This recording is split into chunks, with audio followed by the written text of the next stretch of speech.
Hi guys! Kahapon nag-story ako sa account ko ng NGL and sabi ko magtanong sila. So, kanina namili ako ng mga questions and sisimulan na natin. Una dito, sabi, do you feel being pressured sometimes? Siyempre naman po, pero sa family, hindi naman nila kami pressure, so there's nothing to worry. Tapos, sa studies, yes. Lalo na sa mga deadlines na napakadami. Doon ako na-pressure. Pero, sinasabayan kasi minsan ng katamaran. So, sinasabayan ko naman. Next is, what's one thing people doesn't know about you? Meron ba? Wait. Parang wala naman. Kasi, kung close tayo, sasabihin ko naman lahat sa akin, papakita ko naman kung anong ugali ko. So, siguro wala.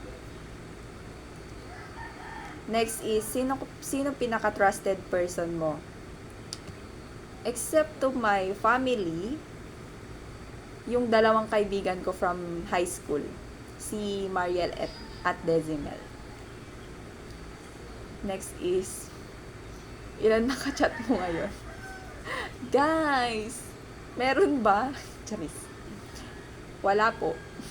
Kung meron man siguro, mga GCs. Sabi dito, do you think you can really accept that the guy you only love once is with another na? Grabe naman. Siyempre naman po. At saka hindi ko siya na-feel na love. Crush lang. Crush ko lang siya. Siya kasi isa lang po in so many years. Yes naman. Bakit naman hindi? Hindi ko naman siya pagmamay-ari para ipagdamot. So, move on. Ang dami-dami pang lalaki dyan. Joke lang po. Pero oo, accept ko. Sabi, except your family and studies, what is the most important thing in your life? Ito na. First time lang to na tinanong sa akin. So, my friends. Kasi, pag hindi ko nalalapitan yung families ko in regarding with my problems, sila yung natatakbuhan ko ng tagal na ng panahon. So, yun. Next is, who's your ideal person? So, I always say this na kaya siguro mahirap siya hanapin at hindi ko pa nakikita. Kasi ang ideal person ko is, kilalanin nyo si Juanito Alfonso. Malalaman nyo kung ano or sino yung ideal person ko. Next guys is, who do you want to visit? Your future you or your past? Syempre, hypothetically, my future me. Kasi sino ba namang hindi gustong makita kung ano yung magiging kahinatnan ng paghihirap mo.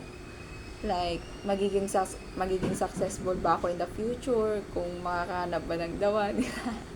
Joke lang. Syempre, in reality, may past me.